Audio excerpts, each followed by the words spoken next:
Hey guys, it's me, Steve, and Mustafa. We're back for part two of our algorithm. All right, Mustafa, what Yeah, are we looking at? bro. So as we have done with the previous one, now we are back with another. So it is a simple Paris song. That looks so nice, right, bro? Yeah, it does, man. So let's get into it, bro. Solve the challenge. Let's get into the challenge. Let's solve. Oh, looks nice. Oh, nice, nice. Welcome to the bro. Let's do it. Let's do it, bro. Let's There you go. first. I always do that too. Let's do it. Okay. Okay, so here it is. So, okay, bro. So let's go ahead and read this, bro. Okay.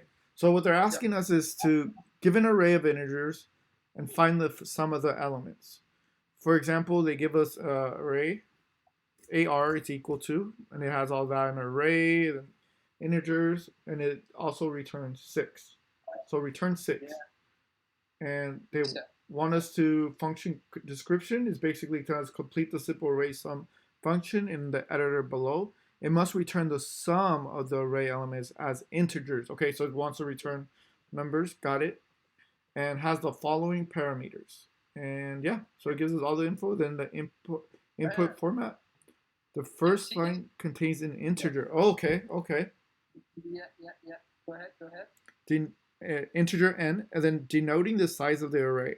The second line contains n space separated integers representing the array elements. Okay, Yep, awesome. yeah.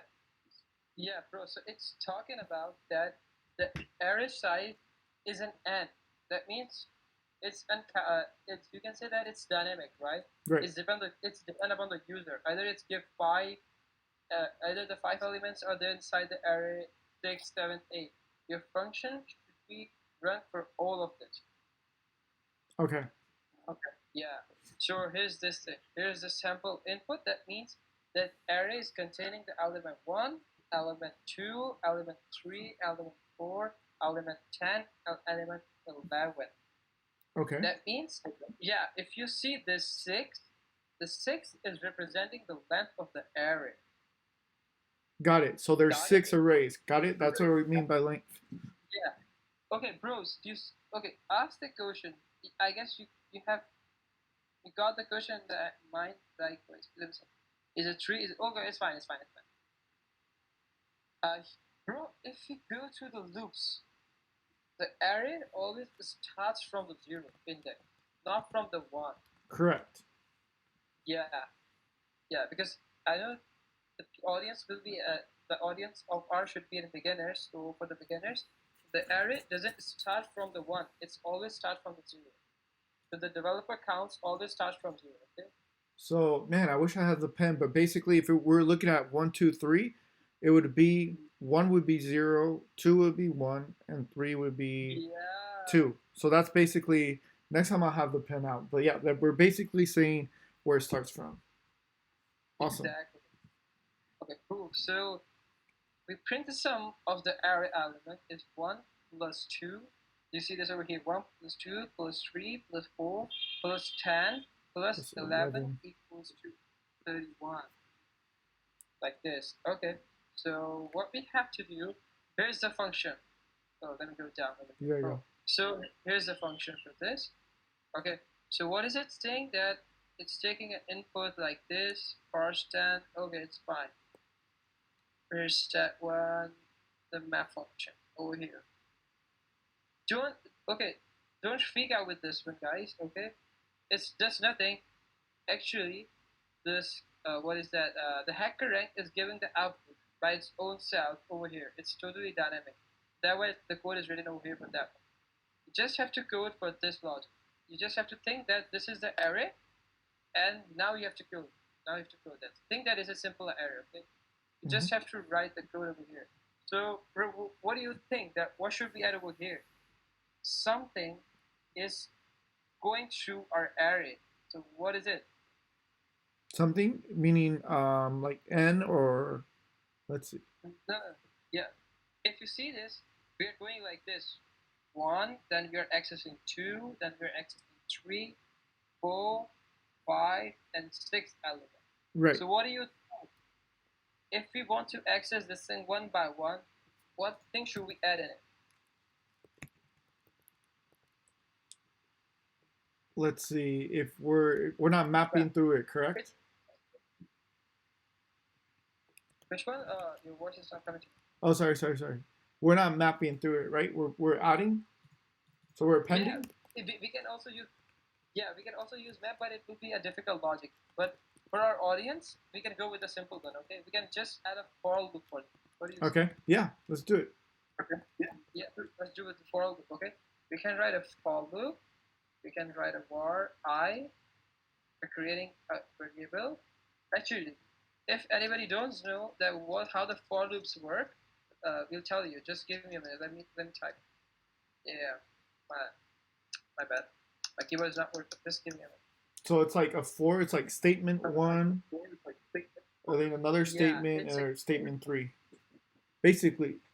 And this is all we're getting through W3 school. yep. Okay, so let me tell the condition. We are dot len.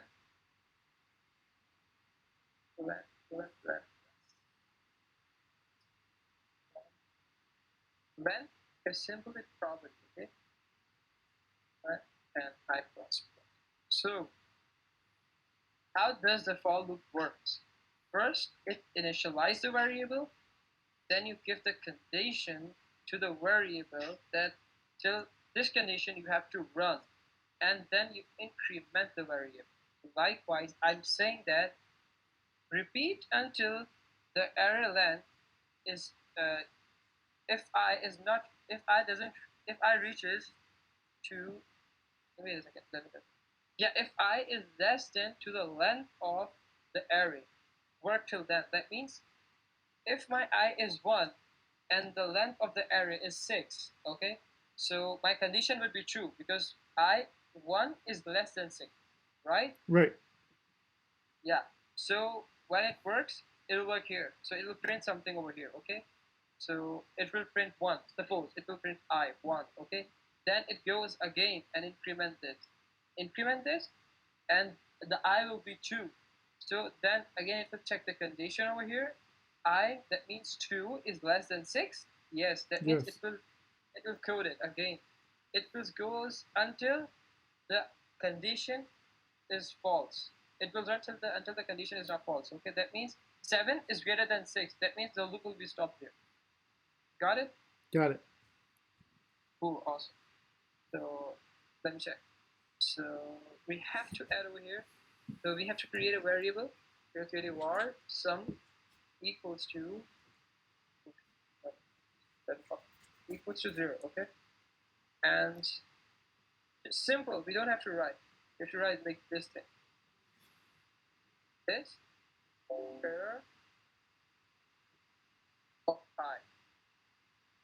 That means, wait a second.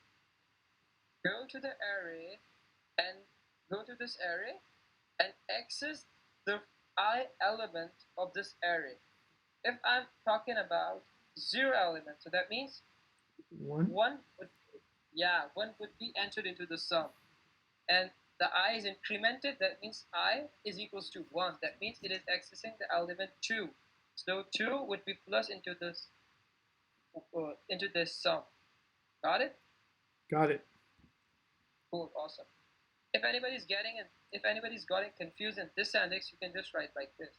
Sum, that's it. It's also the same. Got it, bro? Got it. Perfect, man. Now, what we have to do, we have to just return the sum. That's it. And the code is done. What it's saying that first, the sum is 0. After the looping through all the elements, all elements are summed into the sum variable, okay? Or we can say that added to the sum variable. And we're just returning the sum. So let us check the code. Is it running? So I'm checking the code right now. So it's passed. That means test case is passed. Okay? Awesome. Yeah, so we have to submit the code and let's check. Yeah, it's working and all. Nice.